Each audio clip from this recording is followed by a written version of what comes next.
আমাকে বলেন তো, মেধাহীন ব্যক্তি যাদের ব্রেন নাই এরা কি রাষ্ট্র পরিচালনা করতে পারবে? তা আমাদের মাদ্রাসার যারা ভালো ছাত্র একজনে কি রাজনীতি করে? আমাকে বলেন তো।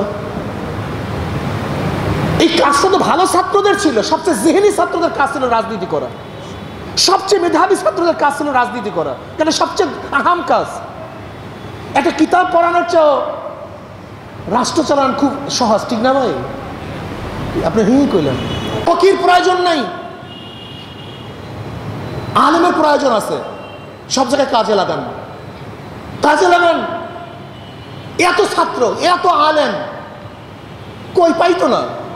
আজকে যদি বলি 10 জন লোকের নাম দেন যারা মন্ত্রী হবে আলেমদের মধ্যে, লেখেন তো আপনারা বৈশা বৈশা। বরিশালের মধ্যে 5 জন মন্ত্রী বানাবো, লেখেন তো বৈশা বৈশা আপনারা আলেম, এরকম লেখেন তো দেখি। দেখবেন কলম ভাঙ্গিয়া যাবে। সব দিকের যোগ্যতা অর্জন করিয়া 5 জন মন্ত্রী দেন না, এখান থেকে কলম ভাঙ্গিয়া যাবে। ভাই নিজেদের মধ্যে আলোচনা করতেছি দরদ নিয়া, ছেলেদেরকে আরো শিক্ষা দেন, আরো পড়ান, তাকাসুস পড়ান, রাষ্ট্র চালাবার জ্ঞান দেন, এই গোটা দুনিয়া চালাবার জ্ঞান দেন। আমাদের যেই মেরিটওয়ালা ছাত্রগুলি আছে ওদেরকে ফারেক হওয়ার পর, ইফতা পড়াবার পর, তাকাসুস পড়াবার পর ইংলিশ শেখান, ইংলিশে পড়াবান। কিছু কিছু ছাত্রদেরকে এই কাজগুলি করাবার চেষ্টা করেন। ভালো বাংলায় লেখান, ভালো বক্তৃতা শিখান, টকশোতে যে অংশ। জনাবে মোহাম্মদ রাসূলের কি আছে? রহমত আছে না কি আছে বলুন? খোলাফায়ে রাশিদের মধ্যে কি আসলে বলুন আপনারা? রহমত ছিল না গজব ছিল? আপনারাই বলুন। এই 5 জন তো সর্বশ্রেষ্ঠ, আর 5 জন দেশের প্রধান, রাষ্ট্রের প্রধান। এরপরে 5ম খলিফা বলে ওমর ইবনে আব্দুল আজিজ, সেও তো রাষ্ট্রের প্রধান। তো যারা রাষ্ট্রের প্রধান হয় তাদের গজব হয় না, তারা বড় অলি হয়, তাদের রহমত আসে। মনে কিছু নিয়েন না। আমি অনেক জিনিস চিন্তা করে দিশা পাই না, ঘটনাটা কি? আলেমদের মধ্যে আসছে না কেন? এটা হবে না কেন? এর জন্য আমি বিশ্বাস করি ভালো ছেলেদের রাজনীতি করা উচিত, ভালো ছেলেদের রাজনীতি করা উচিত।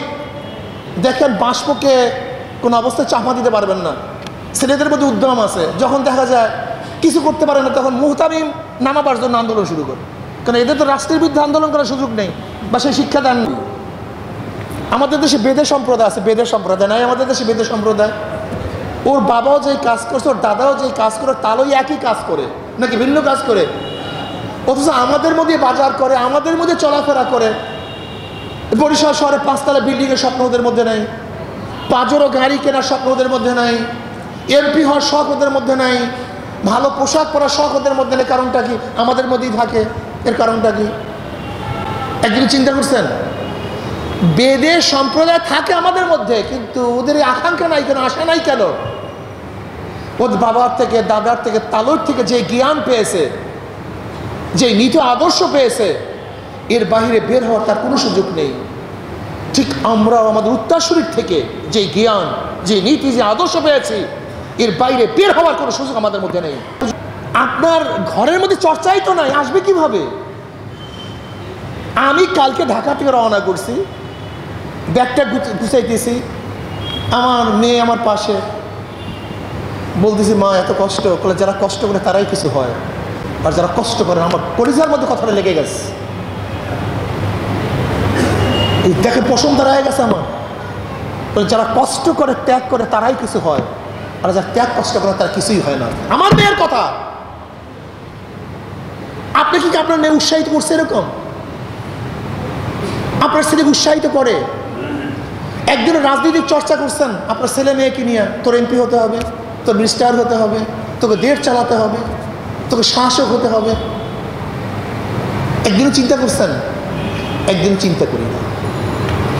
এই চর্চা আসতে হবে, এটা করতে হবে আপনাকে। দেখেন বারাক ওবামা 8 বছর চিন্তা করছে আমি আমেরিকার প্রেসিডেন্ট হবো, সে প্রেসিডেন্ট হয়েছে।